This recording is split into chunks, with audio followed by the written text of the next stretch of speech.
Continental Tire, Coach's Corner. Good morning, Coach. How are you? Good morning, Dan. How's everything going? Doing okay. We were just wondering, if you didn't go to Cal out of high school, where would you have gone? Kansas. Ooh. How close was it to going to Kansas? It was between Cal and Kansas. Those were the two last schools. With my dad's family being from that area, those were the two schools. I had Larry Brown. He came in. Him and Campanelli were the only two coaches to come into the house. So it was between those two. Didn't you beat Kansas your freshman year? No. We lost to them in the Sweet 16 after beating Duke in the tournament. They were the next opponent, and we came up a little short. I thought you played them. Did you play them in the regular season? We did. We played them at their place. I lost to them twice in the tournament, and then my sophomore year we went to Kansas and played them there, and we came up short again. Would you have been a one and done? One and done? No, I think no. I would probably if I went to Kansas, I probably would have had to stay another year, stay 3 years, because they had some talented point guards. I think Adonis Jordan was there.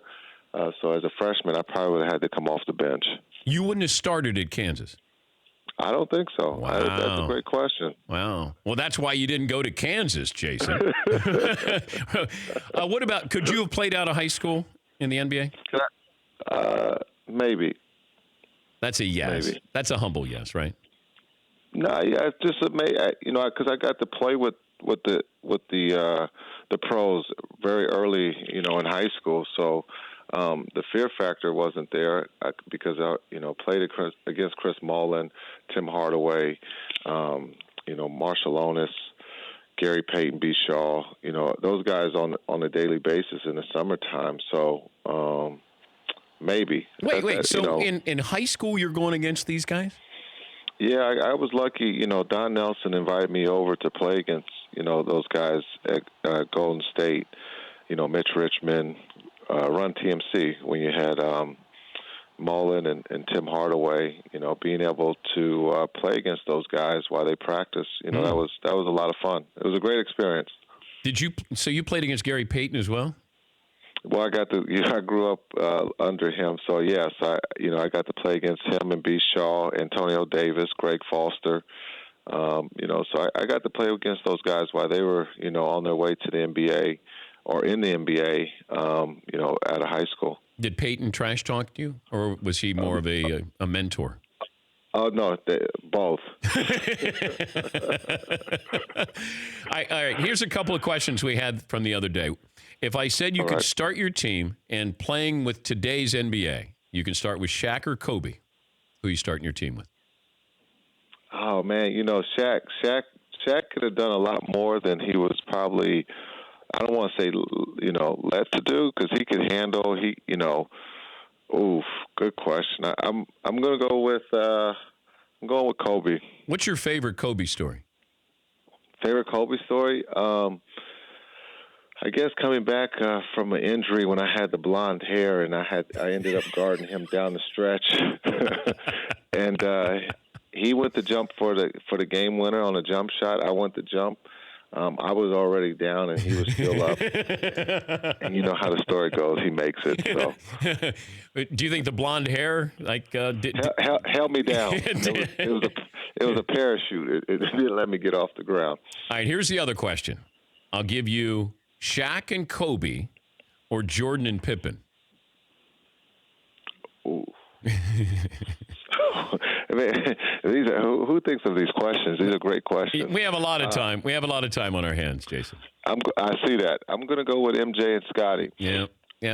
I don't think there's a wrong answer, but I think Jordan's always the right answer. I think if you're the coach of either of those teams, you go to sleep very well each night. You don't have to worry. Okay, we love to compare. We love, it's like Lonzo Ball was going to be the next Jason Kidd. Now the Greek Freak's the next LeBron. So who's closer? Is Lonzo closer to being the next Jason Kidd or the Greek Freak the next LeBron? I would say the Greek Freak to LeBron. What do you see with his game, the development of it, and what's left in your role as coach of Greek Freak? Well, I think just he's a sponge where he can absorb, what's being said to him, and then being able to translate that, taking that out onto the court. And I think also, he's shown a lot of, patience. You've heard the stories of, not letting him shoot the three when we got here, and entrusting us with that to help him, develop something that he could have, that he can rely on. And as you can see, when he has the ball, he's as good as anyone in the open court.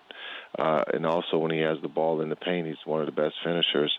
But it's just something that he trusted. And when he trusts someone, he does all the work, and you can see that it's a lot of fun to watch. LeBron talked to you during the game? We just talked real briefly at the start. I just wished him good luck. But that's it. Merry Christmas. So he didn't say anything during a game? No, he was talking. He was shooting the ball extremely well, and he let us know that he was shooting well. Well, wait, how does he do that? So when he releases it, does he turn to the bench and say something? Oh no, he doesn't have to turn to the bench. After he releases it and it goes in, he can let you know nicely that he is shooting the ball at a high level. You became a dangerous shooter later in your career. Did you change your shot? And the reason why I bring this up is I think you're on record as saying Lonzo needs to change his shot. Did you change your shot later in your career? Yeah, I did change my shot. Coming into the league, I didn't shoot the ball extremely well. My focus wasn't to shoot it; it was to find the open guy or try to score it. Shooting was not something that I worked on early in my career, but as I got older, the technique and what I needed to do to become a better shooter and also to extend my career was something that I worked on when I was in New Jersey. But your form, you at least had form to work with. Yeah, but everybody's different. I thought there was a comparison of Kevin Martin and Ball in the way that they shoot the ball. Not saying that it's the exact, but it's like a golf swing. Everybody's, has a different golf swing. Jim Furyk has a different golf swing compared to Tiger Woods. Yeah. But it's about the impact, right? With the swing, you get back to square one. But for the jump shot, I think it just he's going to have to fix it at some point. Well, it's I know what you're saying with the golf swing, but nobody's trying to block your golf swing and his right. He's got to create room. If he doesn't create room going right, it's hard for him to shoot it. Explain this to me as I watch James Harden. I don't know what he does well athletically. Like, he doesn't jump out of the gym. He's not the quickest guy. He's not the fastest guy. But it feels like whenever he wants to score, he can score. Explain that to me. I just saw that up close recently. He is very talented. It's amazing. I think people don't understand how big he really is. You sometimes think he is, 6'4", 6'3", but he's not. He's a big guy who can handle the ball, has a rhythm to it, and knows how to get to his spots. He's like Ginobili, knows how, he knows he's left-handed and wants to get to his left hand, and he's gonna get to his left hand, and there's nothing you can do about it. And then I think just his tempo, he's never in a rush. And again, I think he's a student of the game. He knows how to draw fouls. He knows how to put pressure on the defense and the officials. You faced him, last Saturday? Yeah. Do you feel sorry for the guy on your team who's got to guard him? I don't feel sorry. I've been in that position, and no one felt sorry for me. But I think it's just a challenge. When you go against the best, you want to try to slow them down. You're not going to stop them. But who was the guy that you guarded, and you just went, I got no chance here, that nobody's going to feel sorry for me? Well, I mean, Kobe and the likes of. I had my rookie year. I got to guard Michael. That no one felt sorry for me. Did they put up big numbers on you? I think yes, they probably did. And Michael probably could have put up bigger numbers. I think he might have felt sorry for me. And you probably don't want to say a word to Jordan? Oh, no. It only makes it worse, right? Good evening, Mr. Jordan. What can I get for you, Mr. Jordan? Yeah, we'll get you a towel as the timeout is going out. I'll get you the towel. No, you don't want to say anything, but you want to compete, and you do want to, try to slow them down. But look, they're special for a reason, and Allen Iverson is another guy, extremely fast and crafty, and knows how to score the ball. And you knew he's shooting the ball, so that's what made it even worse. I don't know if you saw the news, LeVar Ball talking about maybe kids coming out of high school and maybe you could develop sort of an AAU type league for 1 year instead of going to college. What do you think of that possibility? I think, one, we got to get more coaches, better teachers in the AAU circuit, because I think a lot of the kids are missing the fact of the fundamentals, and we're at the highest level trying to teach the fundamentals of the game instead of just teaching the X and O's. And so I think we have to start recruiting better teachers and coaches to help our youth in the sport of basketball. Yeah, there's some bad habits out there. Plus, you're getting an unfinished product, and you're teaching them things that should have been taught years prior. Yeah, they're missing a lot. And so when at this level, when you're being judged on wins and losses, and you can't even get to that point of protecting yourself about wins and losses because you're spending more time trying to teach the fundamental of the game, the unfinished product is not finished until it's 23, 24 years old, and a lot of the coaches at this level won't be able to see that to the end.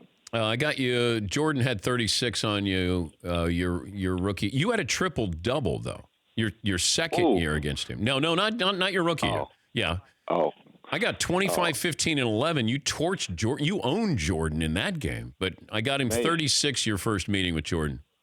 You could have just said it was my first year. That would have made I'm me all feel about really accuracy. good. You know what? I know. The way I broadcast is the way I shoot my jumper. It's about accuracy, Jason. You know that. I know your jump shot. That's all. No, I wasn't going to bring it up. I know about I'm sorry. that I didn't. Raggedy jump shot. Am I raggedy? I shoot better than Dellavedova. I would take a piece out of Dellavedova, just letting you know. They call me the Irish freak, just to let you know, Jason. I own Jordan the second year though. That's cool. Hey, it makes me feel good going to practice today. Yeah, but you should get this box score and just put it up and frame it. Yes, and just let your kids, your players look at it and go, "Yo, coach, you put up a triple double on Mike. You dropped the mic." What's funny is we're running into the era of people not knowing who MJ is. So I would have to put a picture up there next to it. Oh, that's not true. I think if it wasn't for his shoes, they would not know who MJ is. Oh, my gosh. All they need to do is look down to know who Michael Jordan is. See those shoes. Hey, good luck this season. Always great to catch up with you, Jason. Thank you. I appreciate it, Dan. Have a great holiday. Thank you. You too. That's Jason Kidd. Yeah, brought up the jumper again. But I waited a while. I know. I've waited a while. Ducked out of a shooting contest with me. He sicked out of a shooting contest when he was with the Mavs. Unbelievable. Continental Tire Coach's Corner, from sun to rain to snow and everything in between. Continental Tire is engineered to tire for what you do. Extraordinary performance and reliability, putting confidence into driving. For more information and the location of a dealer near you, visit ContinentalTire.com. Continental Tire, for what you do. For more Dan Patrick Show, tune to Audience Channel 239 on DirecTV or download the Dan Patrick Show app.